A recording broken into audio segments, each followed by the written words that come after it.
I've just been asked whether or not I think that Humza Yousaf stands a serious chance to replace Nicola Sturgeon as the leader of the SNP in Scotland. The answer is, particularly as Joanna Cherry, she's the anti-Sturgeon candidate. She's the person who is particularly opposed to Sturgeon's gender identity position. And John Swinney, both of these people have ruled themselves out. They were serious contenders. And Humza Yousaf is very much the Nicola Sturgeon contingency candidate. And my money, I think, if I were a betting person, I think my money would be on Humza to seriously consider being a fine contender in the runoff to be the next leader of the SNP, the next First Minister. I also think he'd do a very good and very sterling job. He's the MSP. I get very confused with these acronyms. He's the MSP for Glasgow Pollock. He has a fine following among MSPs himself and MPs in the SNP, in the Scottish National Party. Though, I mean, I have to admit, he's had a very bumpy ride. He was promoted very early in life. I mean, he's only in his mid-30s now. He's been a health secretary at a very difficult time following COVID, in the middle of the A&E crisis, as well as having a testing period as Justice Secretary. In fact, I think he was the only Justice Minister in Britain and Europe who has no background in law at all. I mean, it didn't stop him taking or making plans, though I think he dropped them recently to sue a local nursery about discrimination.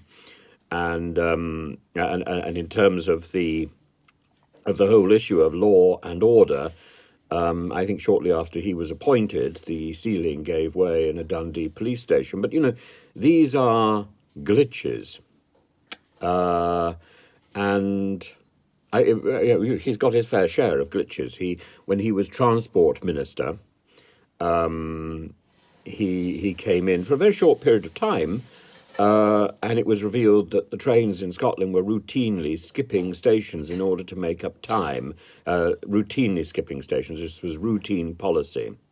And at the time, he had to manage the personal problem of facing a fine for driving without insurance. Well, I think there are, there are reasons why he had glitches.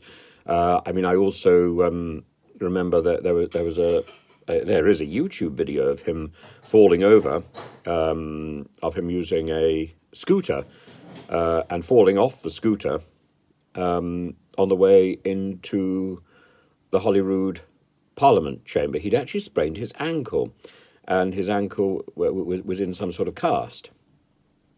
But everybody falls over, as indeed the Conservative leader in the Scottish Parliament, Douglas Ross, fell over on Humza's watch. So Humza Yousaf has a history of being a little bit accident prone.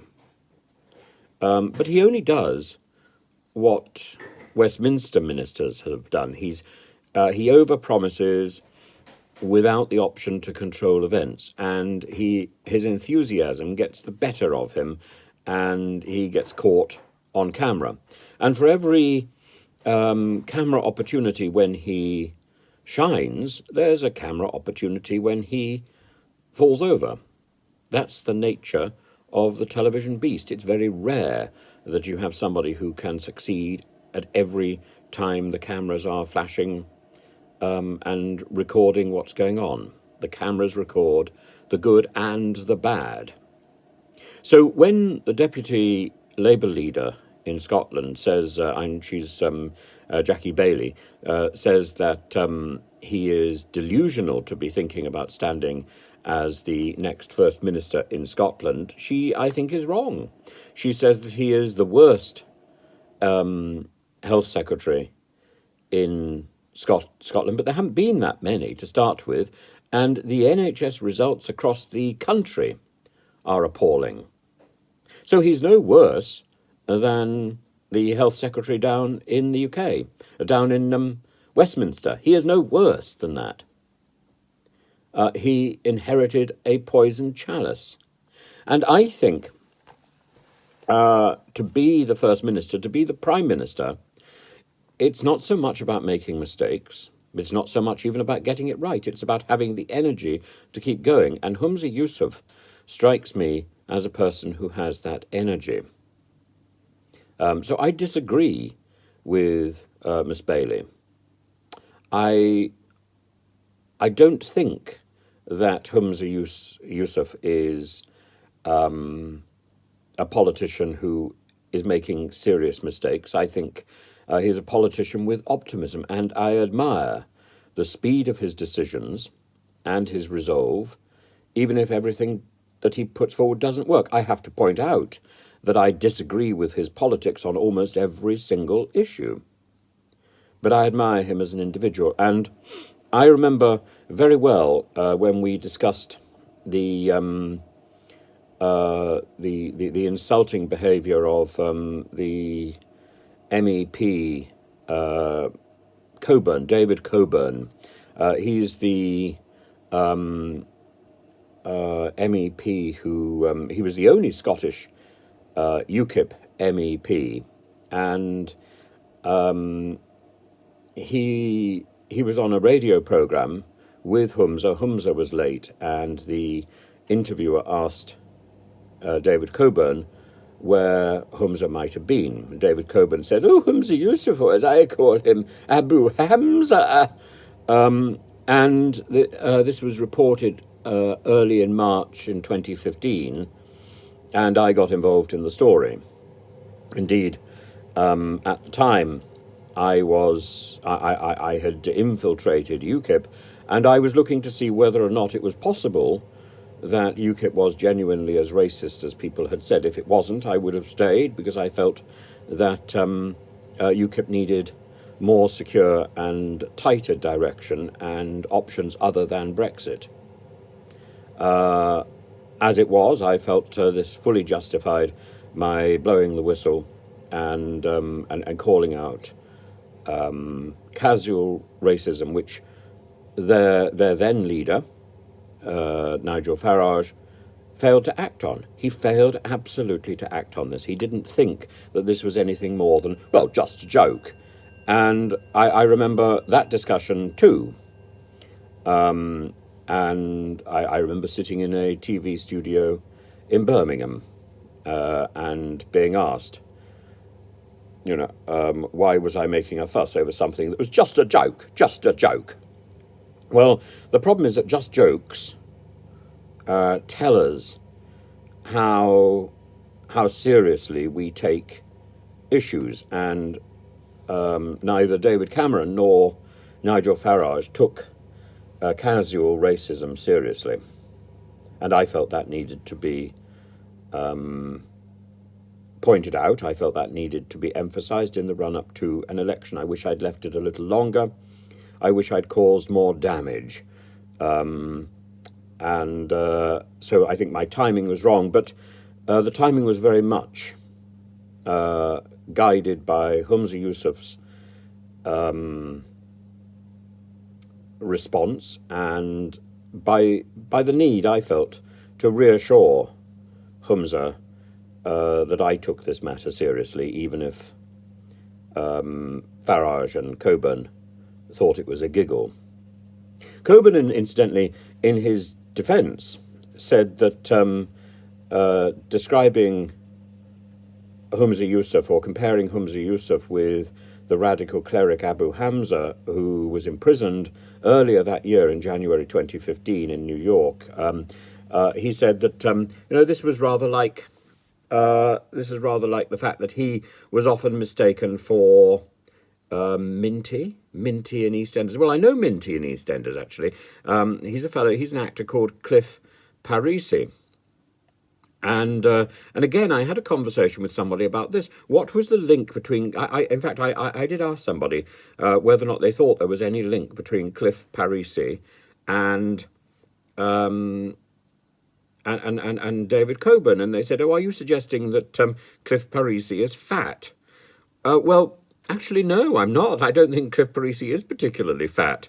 David Coburn quite clearly is fat. And Cliff Parisi, I think, is not.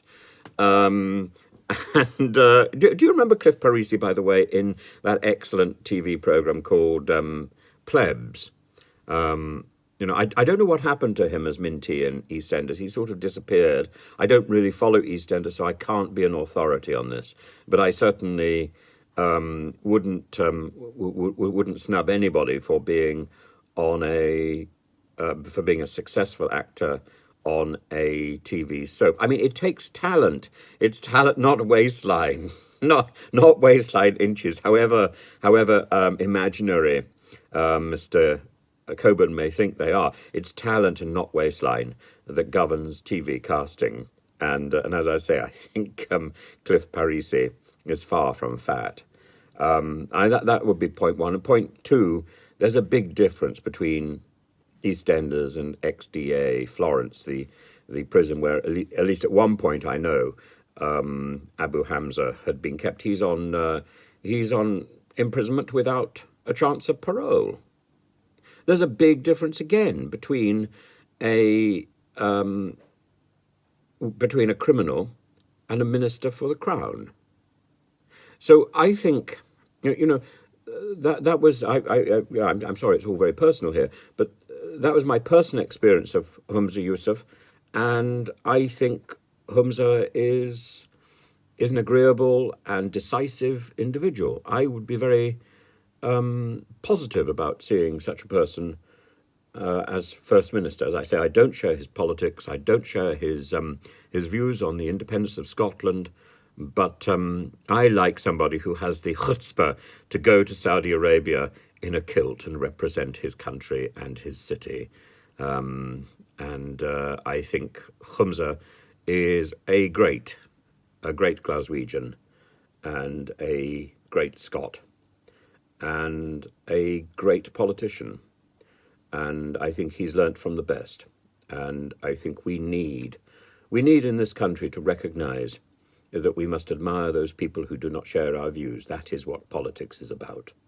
Politics is the ability to have a discussion with somebody whose views you do not share, to be polite, to be civilized, to be urbane, and to help to define a better future. I think Humza can do that.